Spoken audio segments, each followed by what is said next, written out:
जालना. जरांगे मुंबईला मोर्चा काढू शकत नाही, गुणरत्न सदावर्ते. मनोज जरांगे हा पावसाळ्यात उगवणाऱ्या छत्र्यासारखा आहे असं म्हणत गुणरत्न सदावर्ते यांनी मनोज जरांगेवर सडकून टीका केली आहे. सदावर्ते जालना दौऱ्यावर असताना ते माध्यमांशी बोलत होते. जरांगे मराठ्यांचा कर्दनकाळ ठरला आहे. जरांगेंच्या ढोंगामुळे मराठे नोकरीला लागले नाहीत, त्यामुळे जरांगे पुन्हा चुळबुळ करायला लागलेत. मात्र जरांगे मुंबईला मोर्चा काढू शकत नाही असंही सदावर्ते यांनी म्हटलं आहे.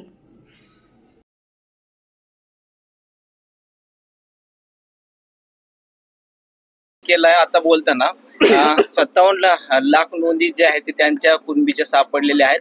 अनेकांना प्रमाणपत्र दिले जात आहेत. मात्र आता सुद्धा मराठा समाजाला आरक्षण मिळालेलं नाहीये. त्यासाठी ती 29 ऑगस्टला मुंबईत आंदोलन करणार आहे. कसं आहे, हे जरंगे आहे की नाही, हे जरंगे आहे ना, पावसाळ्यामध्ये काही उगवत असते माहिती आहे तुम्हाला, छत्र्या म्हणतात. तसं निवडणुका जवळ आल्या ना, हे छत्र्या आहात हे जरंग्यासारख्या या की नाही, हे लिफ्ट करा दो असतात, हे कुणासाठी तरी काम करत असतात. मग हे कधी मला तुम्ही बघा तपास करून तुमच्या इन्व्हेस्टिगेशन जर्नलिझम मधून की यांच्या सोबत कोण असतंय. यांच्या सोबतचे मग ते रेती माफिया असतील की मग ते काय म्हणतात ते गुटखा माफिया असतील. ह्या लोकांच्या आधारावर, काही राजकीय पुढाऱ्यांच्या आधारावर बोलणाऱ्यांवर काय पानचट बोलून फायदा आहे, काय पानचट बोलून फायदा आहे, काय पानचट बोलून फायदा आहे. यांना कायदा कळेल. जरंग्याला मीच गुणरत्न सदावर्ते जयश्री पाटील होत की मुंबईच्या शिवेमध्ये येऊ दिलं नव्हतं. आता परत त्यानं चुळबुळ चुळबुळ वळवळ वळवळ चुळबुळ चुळबुळ वळवळ वळवळ करायला लागलाय. कारण त्याला माहिती आहे की निवडणुका तोंडावर आहेत. निवडणुका तोंडावर असताना तुम्हाला सांगतो कायदेशीर मुसक्या बांधल्या जातील. वाळून माफिया आता होऊ शकणार नाहीत. तुम्हाला सांगतो माननीय मंत्रिमंडळाने निर्णय केलेला आहे की सामान्य कष्टकऱ्यांना, सामान्यांना घरकुलासाठी जर आता वाळू लागत असेल तर सन्मान्य बावनकुळे साहेबांनी स्पष्टपणे सांगितलंय. आणि आता या वाळू माफियांना घाबरायची गरज नाही. घरपोच आपल्याला शासनाच्या वतीने त्याची जी काही पावती असते वाळूची, ती सामान्य कष्टकऱ्यांसाठी, सामान्य लोकांसाठी मिळणार आहे. त्याच्यामुळं जरंग्या सारखे एलिमेंट मला असं वाटतंय की भविष्यामध्ये फार काळ काही वैचारिक दृष्ट्या टिकणारे नाहीत. हे की नाही कुणा सर्वोच्च न्यायालयाने जयश्री पाटील विरुद्ध मुख्यमंत्री महाराष्ट्र राज्य या केसमध्ये मराठा आरक्षण 2 वेळेस नाकारलं गेलेलं आहे. सर्वोच्च न्यायालयात 1 वेळेस नाकारलं गेलेलं, 3 वेळेस नाकारलं गेलेलं आहे.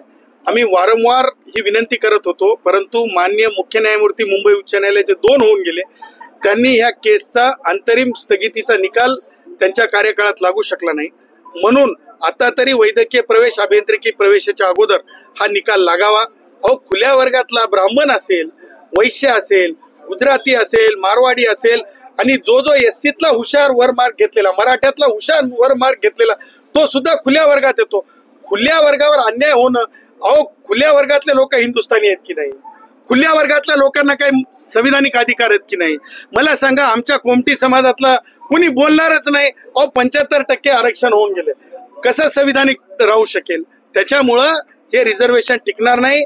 आणि जरंगेच्या नोंदी म्हणताय ना, त्या नोंदी ज्या आहेत त्या एका होमोजिनियस क्लास मधल्या नसल्यामुळं त्या नोंदीच्या आधारावर ज्या कोणी सर्टिफिकेट घेतलेत त्या सर्टिफिकेटचं आयुष्य सुद्धा मला असं वाटतंय की फार काळ राहणार नाही. ही केसचा निकाल लागला, कोणत्या एसईबीसीच्या केसचा निकाल लागला की ह्या नोंदींचा निकाल सुद्धा तुम्हाला सांगतो वाटोळी सारख्या नोंदी आल्या आणि जरंगे सारख्या वाटोळ्यासारख्या नोंदी गेल्या.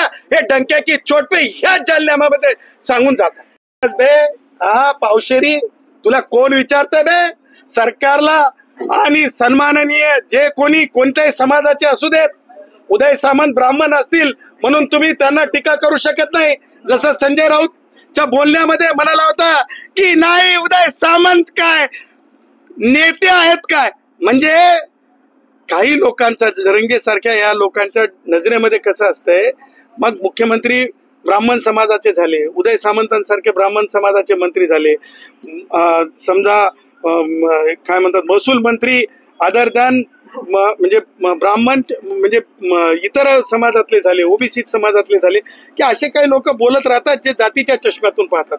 ते बघा ना, तुम्हाला सांगतो, ते निंबाळकर ते जी आपण ती ऑडिओ क्लिप ऐकलेली होती, त्या ऑडिओ क्लिप मध्ये वय काय त्या निंबाळकरांचं, काय ते त्या महिलेशी बोलत होता. म्हणजे ती महिला तिकडून म्हणत होती की 96 काय म्हणतात ते 96 कुळी मराठा आहे मी.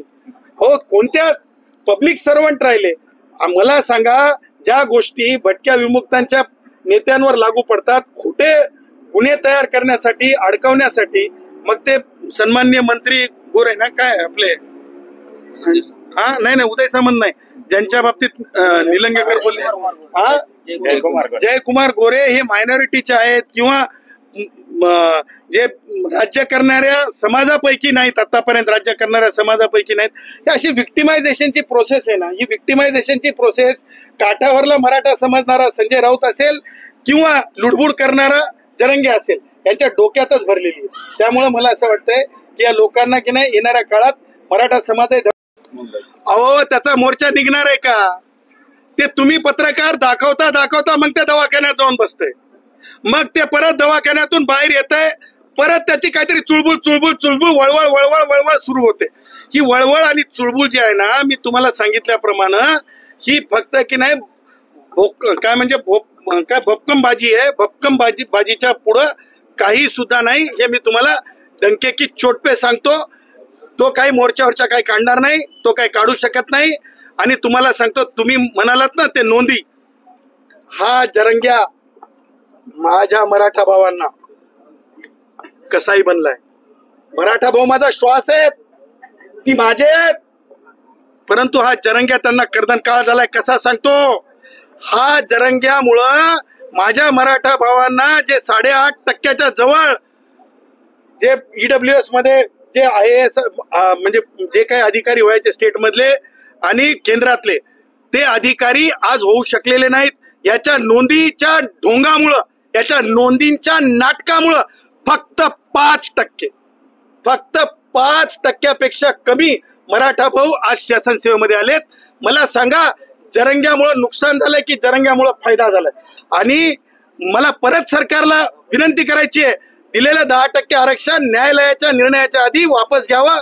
कारण आता येणाऱ्या काळामध्ये माननीय सर्वोच्च न्यायालयाने सांगितलेलं आहे की तातडीने जयश्री पाटीलच्या केसमध्ये सुनवाई व्हावी. त्याच्यामुळं जे राजकीय आरक्षण जे होतं, राजकीय आरक्षण ज्या पद्धतीने राजकारण करण्याचा प्रयत्न, मग इथले काय नाव ते आपले माजी मंत्री राजेश असेल किंवा राष्ट्रवादी काँग्रेसचे वयोवृद्ध पुढारी शरद पवार असतील किंवा उद्धव असेल, या सगळ्यांनी मिळून जे बागुल बुवा तयार केल्यासारखा बुवा तयार केलेला होता, जरंगे बुवा, हे जरंगे बुवा आता मला असं वाटतंय की फार काळ काय वैचारिक दृष्ट्या महाराष्ट्रात स्वीकारणार नाही. नुकसान केलंय. आता बोलताना 57 लाख नोंदी ज्या आहेत ते त्यांच्या कुणबीच्या सापडलेल्या आहेत. अनेकांना प्रमाणपत्र दिली जात आहेत. मात्र आता सुद्धा मराठा समाजाला आरक्षण मिळालेलं नाहीये. त्यासाठी ती 29 ऑगस्टला मुंबईत आंदोलन करणार आहे. कसं आहे, हे जरंगे आहे की नाही, हे जरंगे आहे ना, पावसाळ्यामध्ये काही उगवत असते माहिती आहे तुम्हाला, छत्र्या म्हणतात. तसं निवडणुका जवळ आल्या ना, हे छत्र्या आहात, हे जरंग्यासारख्या या की नाही, हे लिफ्ट करा दो असतात, हे कोणासाठी तरी काम करत असतात. मग हे कधी मला तुम्ही बघा, तपास करून तुमच्या इन्व्हेस्टिगेशन जर्नलिझम मधून की यांच्या सोबत कोण असतंय. यांच्या सोबतचे मग ते रेती माफिया असतील की मग ते काय म्हणतात ते गुटखा माफिया असतील. ह्या लोकांच्या आधारावर, काही राजकीय पुढाऱ्यांच्या आधारावर बोलणाऱ्यांवर काय पानचट बोलून फायदा आहे, काय पानचट बोलून फायदा आहे, काय पानचट बोलून फायदा आहे. यांना कायदा कळेल. जरंग्याला मीच गुणरत्न सदावर्ते जयश्री पाटील होत की मुंबईच्या शिवेमध्ये येऊ दिलं नव्हतं. आता परत त्यानं चुळबुळ वळवळ चुळबुळ वळवळ करायला लागलाय. कारण त्याला माहिती आहे की निवडणुका तोंडावर आहेत. निवडणुका तोंडावर असताना तुम्हाला सांगतो, कायदेशीर मुसक्या बांधल्या जातील. वाळून माफिया आता होऊ शकणार नाहीत. तुम्हाला सांगतो, माननीय मंत्रिमंडळाने निर्णय केलेला आहे की सामान्य कष्टकऱ्यांना, सामान्यांना घरकुलासाठी जर आता वाळू लागत असेल तर सन्माननीय बावनकुळे साहेबांनी स्पष्टपणे सांगितलंय. आणि आता या वाळू माफियांना घाबरायची गरज नाही. घरपोच आपल्याला शासनाच्या वतीने त्याची जी काही पावती असते वाळूची, ती सामान्य कष्टकऱ्यांसाठी, सामान्य लोकांसाठी मिळणार आहे.